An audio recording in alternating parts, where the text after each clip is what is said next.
कहानी की शुरुआत होती है एक खतरनाक सीक्रेट एक्सपेरिमेंट से जिसका नाम है प्रोजेक्ट रैम्पेज, जिसका मकसद है ऐसे कैप्सूल बनाना जिनका इस्तेमाल करके जानवरों के डीएनए को बदला जा सके। यानी कुछ वैज्ञानिकों ने मिलकर एक ऐसी दवाई तैयार की जो अगर गलती से कोई भी जीव खा ले तो वो अपने असली आकार से कई गुना बड़ा और बेहद खतरनाक क्रिएचर बन जाता है। अब हम धरती से हजारों किलोमीटर ऊपर एक स्पेस स्टेशन देखते हैं जहां हालात पूरी तरह बेकाबू हो चुके होते हैं। वहां मौजूद ज्यादातर लोग मर चुके हैं और उनके शरीर हवा में तैर रहे होते हैं। इस डरावने माहौल के बीच सिर्फ एक महिला साइंटिस्ट जिंदा बची होती है जो कम्युनिकेशन के जरिए अपनी जान बचाने के लिए रिक्वेस्ट करती है। वो लगातार कहती है कि एस्केप कैप्सूल का दरवाजा खोल दिया जाए ताकि वो तुरंत बाहर निकल सके, वरना वो भी मारी जाएगी। लेकिन धरती से उसे जवाब मिलता है कि अगर उसे जिंदा वापस आना है तो पहले उसे वहां से टेस्ट सैंपल लेकर आने होंगे, वरना एस्केप कैप्सूल नहीं मिलेगा और वो भी वहीं मर जाएगी।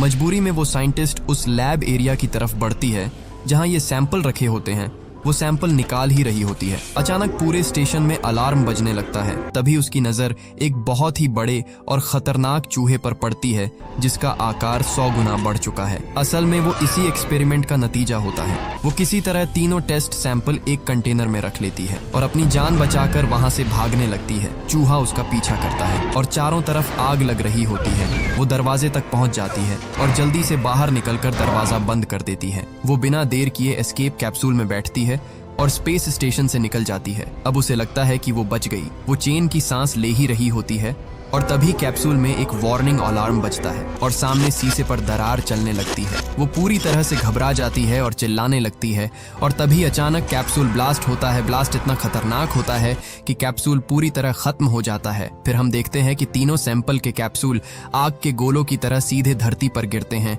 एक कैप्सूल जंगल में गिरता है, वहां एक भेड़िया होता है जो कैप्सूल से निकलने वाली गैस को सूंघ लेता है। दूसरा कैप्सूल समुद्र में जाकर गिरता है जिसे एक मगरमच्छ शिकार समझकर निगल जाता है। तीसरा कैप्सूल एक जू में गिरता है जिसे एक सफेद गोरिल्ला जिसका नाम जॉर्ज है वो देखता है। जैसे ही वो उसके पास जाता है तभी उसमें से गैस निकलती है और गोरिल्ला उसे सांस के साथ अपने अंदर ले लेता है। और यहीं से शुरुआत होती है उस खतरनाक तबाही की जो आगे चलकर पूरी दुनिया पर भारी पड़ने वाली होती है। इसके बाद कहानी हमें मिलवाती है हमारे हीरो डेविस ओकोये से, जो एक प्राइमेटोलॉजिस्ट होता है और जंगली जानवरों की देखभाल करता है। वो कुछ नए इंटर्न्स को अपने साथ उस सेक्शन में लेकर जाता है जहां गोरिल्ला रखे गए होते हैं। वहां पहुंचकर सब लोग एक खास गोरिल्ला को देखते हैं जो बाकी सबसे अलग होता है। ये एक दुर्लभ एल्बिनो प्रजाति का गोरिल्ला है जिसका नाम जॉर्ज होता है।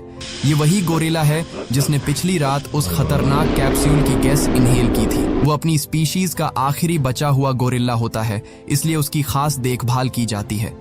लेकिन गोरिल्ला जॉर्ज की सबसे बड़ी खासियत ये होती है कि वो सिर्फ ताकतवर ही नहीं बल्कि बेहद इंटेलिजेंट भी होता है। वो साइन लैंग्वेज के जरिए इंसानों से बात कर सकता है और खास तौर पर डेविस से उसका एक गहरा रिश्ता बन चुका होता है क्योंकि डेविस ने ही उसे बचपन से आज तक पाला है। उनके बीच गहरी दोस्ती है। डेविस उससे बात करता है, मजाक करता है और जॉर्ज भी उसकी हर बात समझता है। डेविस अपने सभी जानवरों से बहुत प्यार करता है और उन पर पूरा भरोसा करता है और गोरिल्ला जॉर्ज भी उस पर उतना ही भरोसा करता है। फिर हम देखते हैं कि डेविस को खबर मिलती है कि गोरिल्ला जॉर्ज ने अचानक एक भालू पर हमला कर दिया है और उसे जान से मार दिया है। ये सुनकर डेविस खुद भी हैरान रह जाता है क्योंकि जॉर्ज कभी भी बिना वजह किसी पर हमला नहीं करता।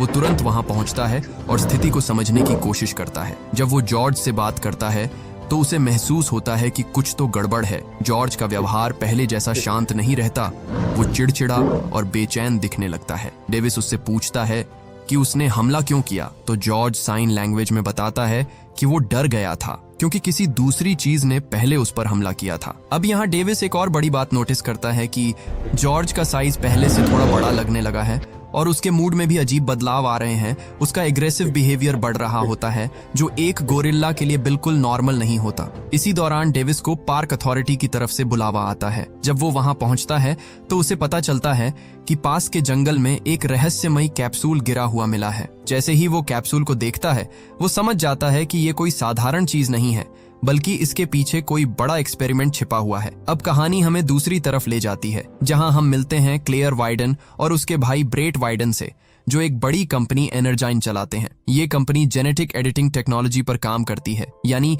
ये डीएनए को बदलकर नए और खतरनाक एक्सपेरिमेंट करती है। और जो स्पेस में प्रोजेक्ट रैम्पेज पर काम चल रहा था वो भी इनका ही था। दोनों इस बात को लेकर परेशान होते हैं कि उनके बनाए हुए सैंपल स्पेस स्टेशन से गिर चुके हैं। ब्रेट कहता है कि अपना प्रोजेक्ट खराब हो चुका है, लेकिन क्लेयर कहती है कि ऐसा नहीं हुआ है। वो उसे टीवी में सैटेलाइट की सीसीटीवी इमेज दिखाती है और कहती है कि उसे पूरा यकीन है ये सैंपल इतने मजबूत हैं कि ना तो आसानी से नष्ट होंगे और ना ही बेकार जाएंगे। और वो उस लोकेशन को मार्क करती है जहां वो सैंपल गिरने की सबसे ज्यादा संभावना है। अब हम देखते हैं कि वो अपनी प्राइवेट सिक्योरिटी टीम को जंगल में भेजते हैं ताकि उन सैंपल्स को किसी भी कीमत पर वापस लाया जा सके। उधर कहानी में एंट्री होती है एक और अहम किरदार की, जिसका नाम है डॉक्टर केट कॉल्डवेल। वो एक जेनेटिसिस्ट होती है, यानी वो भी डीएनए पर काम करने वाली एक साइंटिस्ट है। वो जैसे ही सुबह उठकर न्यूज देखती है तो उसे पता चलता है कि पिछली रात कुछ रहस्यमयी चीज बहुत तेज रफ्तार से धरती पर गिरी थी, और वो चीज एक जू के अंदर गिरी थी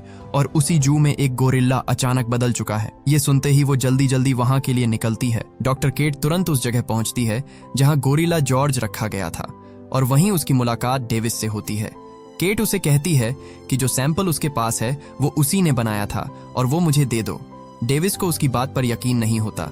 वो बताती है कि वो पहले एनर्जीन कंपनी में काम करती थी और वो लोग जानवरों पर इस तरह के खतरनाक एक्सपेरिमेंट करते थे। डेविस उसकी बात सुनकर उसे कहता है कि तुम यहाँ से जा सकती हो, हमें और भी बहुत काम है। लेकिन केट उसे समझाती है कि तुम्हारा गोरिल्ला जॉर्ज अब तेजी से बदल रहा है, उसका साइज बढ़ रहा है, उसका गुस्सा बढ़ रहा है और वो अब पहले जैसा नहीं रहा। अगर जल्दी उसे एंटीडोज नहीं लगाया गया तो वो पूरी दुनिया में तबाही मचा देगा। वो बताती है कि ये सब उस गैस की वजह से हो रहा है जो उस कैप्सूल से निकली थी और जॉर्ज ने गलती से उसे इनहेल कर लिया। ये सुनकर डेविस पूरी तरह चौंक जाता है, क्योंकि उसने खुद भी जॉर्ज में बदलाव नोटिस किया था। वो केट को अपने साथ ले जाता है और उसे बताता है कि पिछली रात जॉर्ज करीब 7 फुट का था, लेकिन आज सुबह वो 10 से 11 फुट तक का हो चुका है और उसका व्यवहार भी पूरी तरह बदल गया है। डॉक्टर केट डेविस को समझाती है कि जिस कैप्सूल को गोरिल्ला जॉर्ज ने इनहेल किया है वो एनर्जाइन कंपनी के एक खतरनाक एक्सपेरिमेंट का हिस्सा है, जिसमें अलग अलग जानवरों के डीएनए को मिलाया गया था,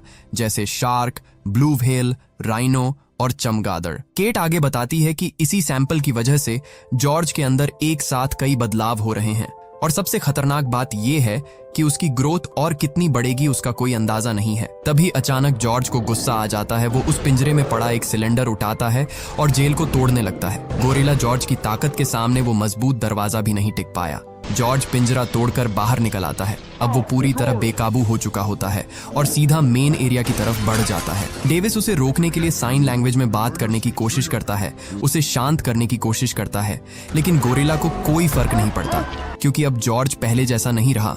चारों तरफ अफरा तफरी मच जाती है।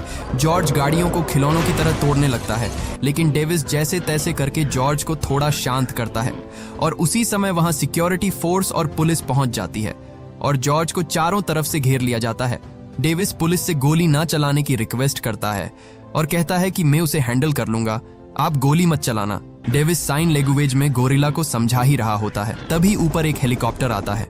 उसमें बैठा सैनिक जॉर्ज पर लगातार कई बेहोशी के इंजेक्शन फायर कर देता है। जॉर्ज भागने की कोशिश करता है, लेकिन धीरे धीरे बेहोश होकर जमीन पर गिर जाता है। अब हम क्लेयर और ब्रेट के भेजे हुए सोल्जर्स को देखते हैं, जो जंगल में उन सैंपल्स को ढूंढ रहे होते हैं। क्लेयर और ब्रेट उन्हें लाइव देख रहे थे। सैनिकों को अंदाजा भी नहीं होता कि उनका सामना किससे होने वाला है। वहां उन्हें जमीन पर बहुत बड़े बड़े पंजों के निशान दिखाई देते हैं। सैनिक उन्हें देखकर कुछ समझ नहीं पाते हैं, क्योंकि उन्होंने इतना बड़ा फुटप्रिंट पहली बार देखा है। लेकिन क्लेयर और ब्रेट को सब समझ आ जाता है कि उनके सैंपल्स को किसी जीव ने इनहेल कर लिया है और वो अपने आकार का कई गुना बढ़ चुका है।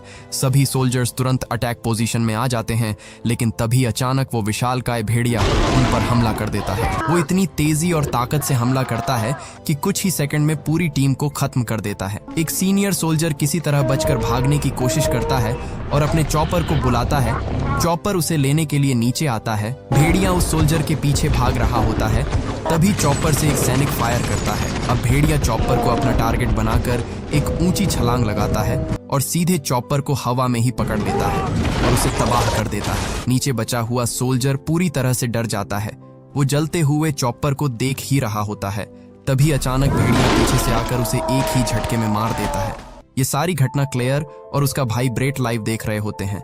अब हम देखते हैं कि गोरिल्ला जॉर्ज की तबाही की वजह डॉक्टर केट और डेविस को मानकर उन्हें गिरफ्तार कर लिया गया है। दोनों को एक मिलिट्री प्लेन में ले जाया जाता है और उसी प्लेन में गोरिल्ला जॉर्ज को भी रखा गया है, जिसे बेहोश करके एक बड़े से पिंजरे में बंद किया गया होता है। प्लेन के अंदर उनकी मुलाकात होती है एजेंट हार्वी रसेल से, जो एक सीक्रेट गवर्नमेंट एजेंसी के लिए काम करता है।